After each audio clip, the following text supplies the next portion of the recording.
राजकीय क्षेत्रात घोडदौड कायम ठेवण्यासाठी नेत्यांना योग्य वेळी विरोधकांच्या सोबत जाऊन हातमिळवणीही करावी लागते, अशीच काहीशी परिस्थिती कोल्हापुरात पाहायला मिळते। विधानसभेच्या पार्श्वभूमीवर एकीकडे कागल मतदारसंघातील समरजित घाटगे यांनी राष्ट्रवादी काँग्रेस शरदचंद्र पवार गटात केलेला पक्षप्रवेश राज्यात गाजत असतानाच दुसरीकडे थेट केंद्रीय गृहमंत्री अमित शाह, राज्याचे उपमुख्यमंत्री देवेंद्र फडणवीस यांच्या उपस्थितीत इचलकरंजी मतदारसंघातील बड्या नेत्याचा पक्षप्रवेश बुधवारी झाला। हा पक्षप्रवेश पाहताना समोरील दृश्य पाहून अनेकांनी भुवयाही उंचावल्या। समोर जे घडतंय ते खरं की खोटं हे काही क्षण भाजप कार्यकर्त्यांनाही कळेना। तर समोरचं दृश्य असं होतं।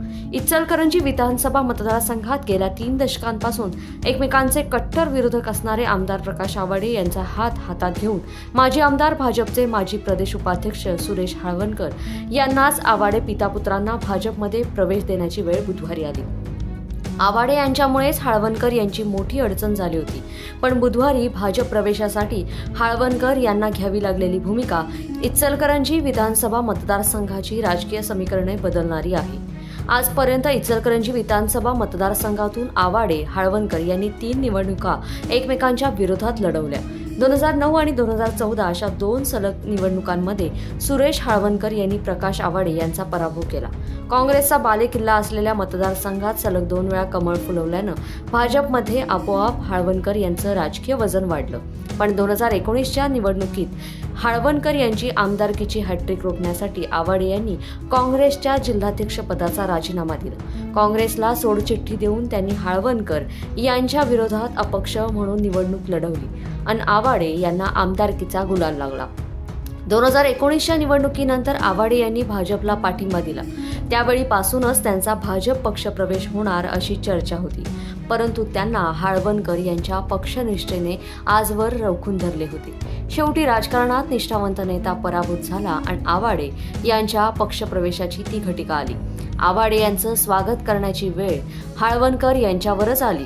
हे दृश्य पाहून पक्षश्रेष्ठींचा निर्णय म्हणून स्वतः हाळवणकर आणि त्यांच्या कार्यकर्त्यांनी हा निर्णय कसाबसा पचवण्याचा प्रयत्न केलाय, तर दुसरीकडे आवाडे यांनी आम्ही आमचे मतभेद बाजूला ठेवून पक्षासाठी काम करू अशी भूमिका मांडली। यापूर्वीच जाहीर केलं होतं की त्यांच्याकडून निमंत्रण आलं, उमेदवारी आली तर स्वीकारणार सन्मानानं म्हणून।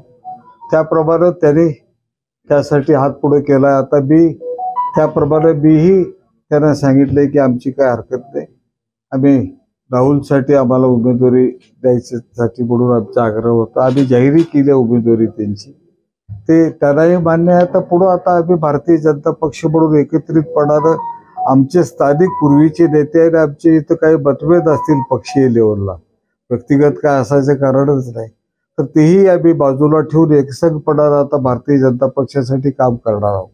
100% आम्हाला एकमेकाला पूरक काम करावं लागेल, ताकद वाढवावी लागेल, पक्षाची ताकद वाढेल, चांगलं चित्र निर्माण होईल, चांगला रिझल्ट महायुतीचा जिल्ह्यात बघायला मिळेल। राहुल आवाडे यांची ज्यावेळी भारतीय जनता पक्षाची उमेदवारांची यादी जाहीर होईल, त्या यादीमध्ये राहुल प्रकाश आवाडे हे इचलकरंजीचे उमेदवार असतील। महायुतीकडनं नाही, भारतीय जनता पक्षाचे उमेदवार असतील, महायुतीच्या गटातल्या भारतीय जनता पक्षाकडे।